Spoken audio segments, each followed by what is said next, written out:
আসসালামু আলাইকুম রহমতুল্লাহি ওবরকাতুহ। সম্মানিত দর্শক, আজকের বিষয়ে বিস্তারিত আলোচনা করার আগে কতগুলো বাস্তব খবর আপনাদেরকে বলে নেই। আমাদের দেশের মধ্যে বেশ কয়েকটি হত্যাকাণ্ড ঘটেছে অতি সম্প্রতি, এবং রাজনৈতিক হত্যাকাণ্ড। বলা হয়ে থাকে যে গত সেই 9 মাসে বা 10 মাসে বিএনপির অভ্যন্তরীণ যে ভাতৃঘাতী সংঘর্ষ, এই সংঘর্ষে প্রায় 2 শতাধিক মানুষ নিহত হয়েছেন, যেটা পত্রিকায় এসেছে। এর বাইরে খবর আরো অনেক বেশি ভয়াবহ। আর অন্যান্য রাজনৈতিক দলের সঙ্গে, প্রতিপক্ষের সঙ্গে হতাহতের যে খবর, এটিও মানুষকে আতঙ্কিত করে তুলেছে। সর্বশেষ ঢাকার মিটফোর্ড হাসপাতালের সামনে, পুরনো ঢাকাতে, সেই প্রাচীন প্রাগৈতিহাসিক পাথরের যুগের যে নির্মমতা ছিল, ওইরকমভাবে পাথর দিয়ে গুতিয়ে গুতিয়ে যেভাবে একটি হত্যাকাণ্ড ঘটানো হয়েছে, যা সারা বাংলাদেশের মানুষের বিবেককে নাড়া দিয়েছে। এই হত্যাকাণ্ড নিয়ে যারা রাজনৈতিক প্রতিপক্ষ, তারা সরাসরি বিএনপিকে দায়ী করছে। আরও স্পেসিফিক্যালি জনাব তারেক রহমান সাহেবকে এই ঘটনার জন্য দায়ী করছে এবং বলার চেষ্টা করছে যে তার নেতৃত্ব খুবই দুর্বল এবং তিনি তার দলকে চালাতে পারছেন না। ফলে এই ধরনের হত্যাকাণ্ডের জন্য তার বিরুদ্ধে অভিযোগ আনা উচিত, এবং এই জন্য তারেক রহমানকে উদ্দেশ্য করে বুয়েটে, ঢাকা বিশ্ববিদ্যালয় এবং ঢাকা রাজপথে স্লোগান হয়েছে, মিছিল হয়েছে, এবং নানা রকম অশ্লীল অশ্রাব্য স্লোগান দিয়ে তারেক রহমান সাহেবকে অপমান করার চেষ্টা করেছে। এটা হলো ঢাকার খবর। দেশের বাইরের যে খবর হলো যে, আপনারা জানেন যে আমাদের সীমান্তের ওপারে, মায়ানমার সীমান্তে, ওখানে একটা যুদ্ধ অবস্থা নয়, ঠিক যুদ্ধ চলছে, চতুর্মুখী যুদ্ধ। সেই যুদ্ধটা হলো ওখানে ভারতের কিছু বিচ্ছিন্নতাবাদী গ্রুপ, রাখাইন প্রদেশ, তার পাশে যে চীন প্রদেশ রয়েছে, এই 2 জায়গাতে তারা আশ্রয় নিয়েছে এবং ওখানে বসে তারা সেই উলফা, যে পরেশ বড়ুয়ার যে উলফা সহ আরও বেশ কয়েকটি গ্রুপ, সেখানে তারা অস্থিতিশীল পরিবেশ তৈরি করছে ভারতের জন্য, এবং ভারত এটা নিয়ে বাংলাদেশকে দায়ী করছে। এর কারণ হলো বাংলাদেশের লোকজন, রাজনৈতিক সংগঠন এবং এমনকি সরকার, তারা এই উলফাদেরকে আশ্রয় প্রশ্রয় দিচ্ছে, এরকম অভিযোগ ভারতের। দ্বিতীয়ত হলো আরাকানে যে আরাকান আর্মি, সেই আরাকান আর্মির সঙ্গে বাংলাদেশের সম্পর্ক। তারপরে ওখানে যারা আছেন তাদেরকে মানবিক সহায়তা দেওয়ার জন্য করিডোর দেওয়া। এরপর ওখানে একটা নতুন রাষ্ট্র তৈরি করার জন্য পশ্চিমা চক্রান্ত, এসব নিয়ে রীতিমতো বহুদিন ধরে তোলপাড় চলছে।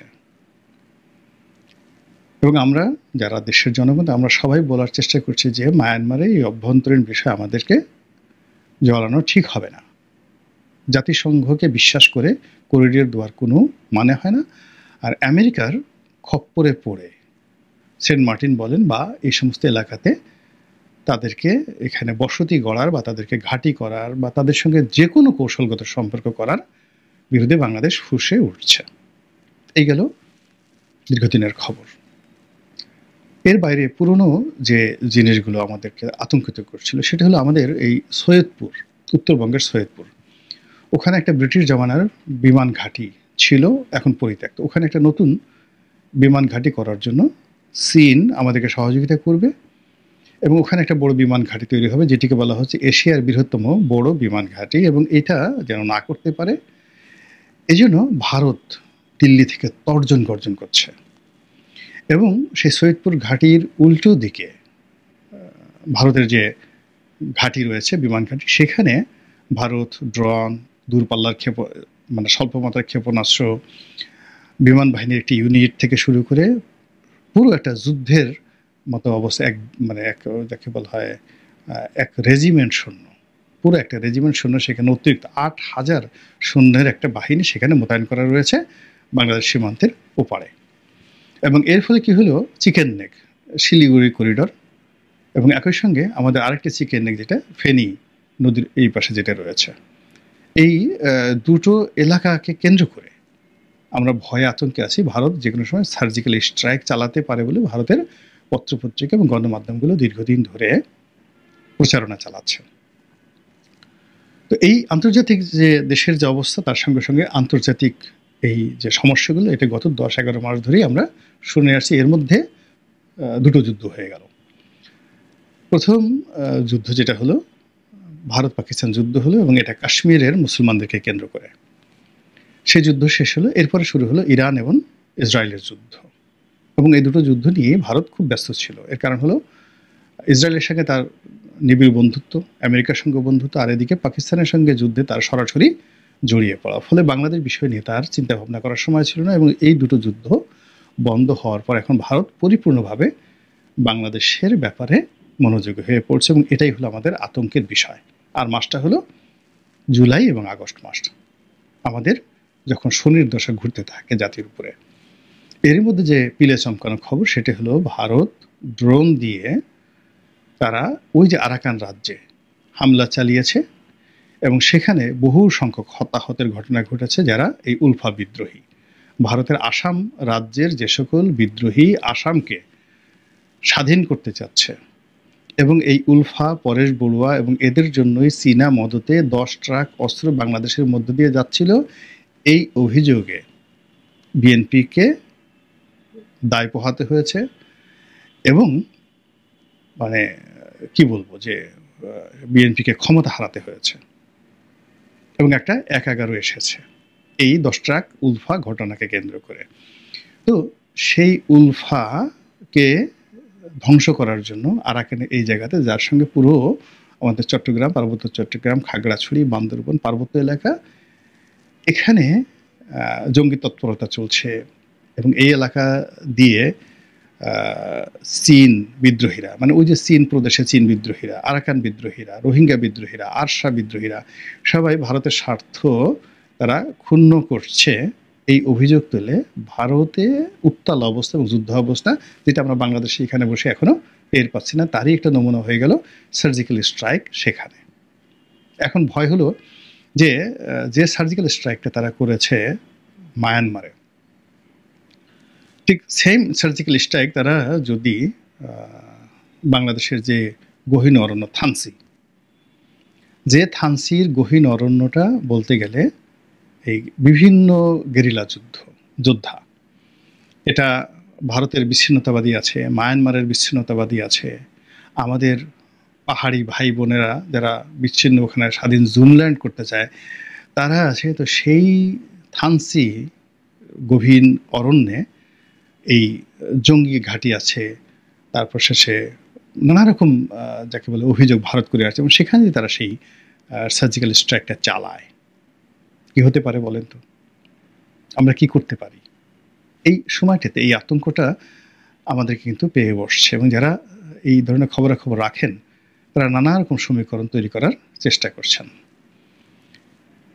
অন্যদিকে যদি এটা সৈয়দপুরের দিকে গিয়ে আর একটু এগোয়, সিলেট সীমান্তে যদি ভারত বাড়াবাড়ি করে, তার সঙ্গে আওয়ামী লীগ তো দিল্লিতে, কলকাতাতে, আসামে, গুয়াহাটিতে, ত্রিপুরাতে তারা ওত পেতে বসে আছে। হাজার হাজার আওয়ামী লীগের নেতাকর্মী সেখানে গিয়ে তাদের বাড়ি ঘর নির্মাণ করে তারা কখন এই ভারতের সহযোগিতায় বাংলাদেশে আসবে, বিএনপিকে উল্টে ফেলবে, ইউনূস সরকারকে উল্টিয়ে ফেলবে, এই স্বপ্নে যারা বিভোর হয়ে আছেন এবং তাদের যারা লোকজন আছেন বাংলাদেশের কর্মীরা, তা তো প্রতি মুহূর্তেই সেই এখন তো আরও ডক্টর মোহাম্মদ ইউনূস সেই স্টারলিংক ওপেন করে দিয়েছেন।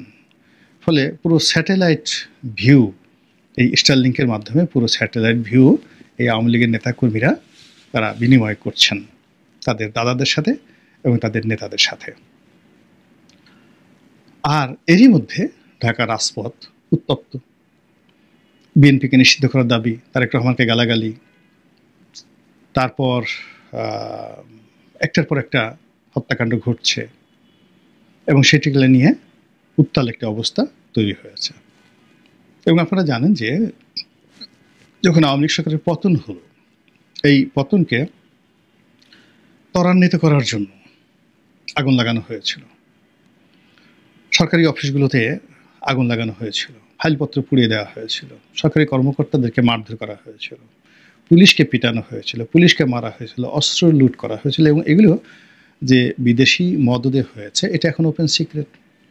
তো যখনই বিদেশি কোনো শক্তি, সেটা আমেরিকা হোক, ইসরায়েল হোক, ভারত হোক, তারা যখনই কোনো একটা দেশে রেজিম চেঞ্জ করতে চায়, রেজিমের বিরুদ্ধে কাজ করে, বা কোনো একটি রাজনৈতিক দলকে বিপদে ফেলতে চায়, বা নিজেদের পছন্দ মতো লোককে বসাতে চায়, তখন তারা যে কাজগুলো করে সেটা হলো রাতের আধারের কাজগুলো, অপকর্মগুলো তারা বেশি করে।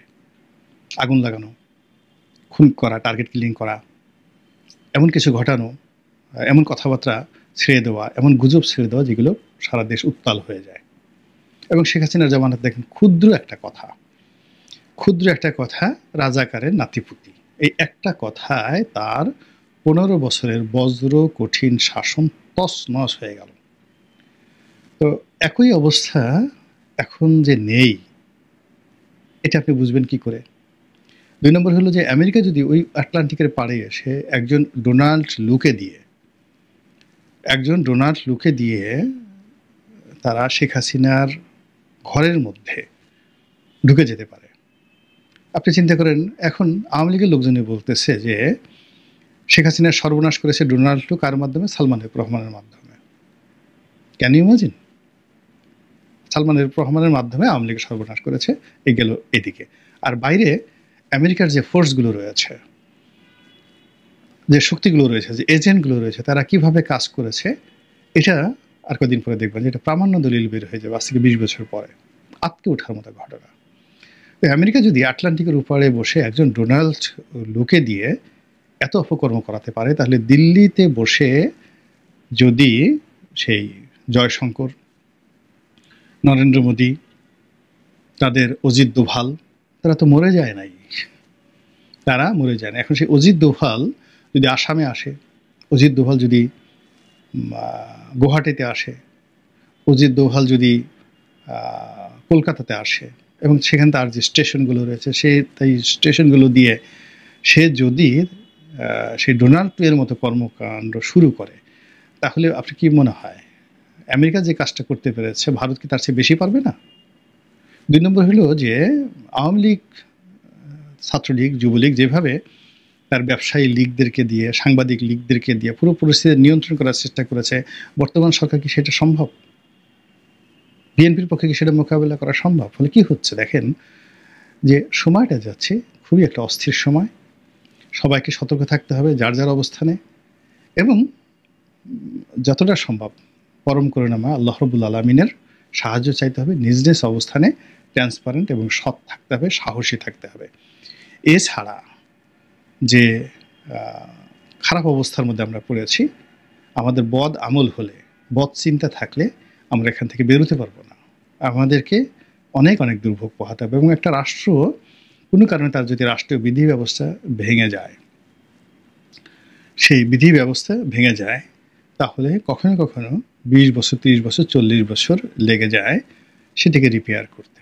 আমাদের রাষ্ট্রীয় পুরো ভিত্তিটি এখন কেঁপে উঠছে। আজকে পড়ছিলাম সিসেরো, আবার নামটা বলছি, সিসেরো। উনি একজন রোমান দার্শনিক, প্রাচীন রোমান সাম্রাজ্যের যুগে, অর্থাৎ জুলিও ক্লডিয়াস যে ডাইনেস্টি, বা জুলিও অগাস্টাস যে ডাইনেস্টি, অর্থাৎ রোমান সাম্রাজ্যের প্রথম শতাব্দীতে সারা দুনিয়াতে যে কয়জন মশহুর দার্শনিক ছিলেন, জ্ঞানী ব্যক্তি ছিলেন, তার মধ্যে এই যে সিসেরো, তিনি প্রধানতম।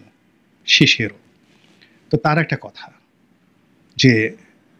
যে কোনো একটা জায়গাতে, একটা রাষ্ট্রের যে কোনো একটা জায়গাতে একটা অবিচার হওয়া মানে সেই অবিচারটি রাষ্ট্রের পুরো বিচার ব্যবস্থাকে ধ্বংস করে দেয়, চ্যালেঞ্জ জানিয়ে ধ্বংস করে দেয়। এবং রাষ্ট্রে এরকম একটা বা একাধিক বিচারহীনতা, এটি যদি চলতে থাকে, পরে পুরো রিপাবলিক মানে প্রজাতন্ত্রকে, রাষ্ট্রযন্ত্রকে ধ্বংস করে দেয়। সিসেরোর কথা আজ থেকে ধরুন 2000 বছর আগে। এখন আপনি চিন্তা করেন, গত 11 মাসে যে বিচারহীনতা রয়েছে, মব রয়েছে, যে অবিচার রয়েছে, অনাচার রয়েছে, এটা আমাদের বিচার ব্যবস্থাকে ধ্বংস করে দিয়েছে। আর যখনই বিচার ব্যবস্থা ধ্বংস করে দিয়েছে, বিচার ব্যবস্থা ধ্বংস করা মানে রিপাবলিকের ধ্বংস হওয়ার যে রাস্তা পুরো খুলে গেছে।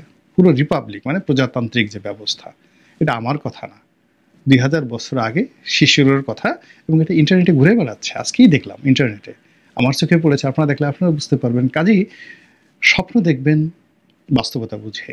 Reality, what is the reality? এখন বাতাস কি, আকাশ মেঘলা, দেখেন মুষলধারে বৃষ্টি হচ্ছে, প্রকৃতি ব্যাড সিগন্যাল দিচ্ছে।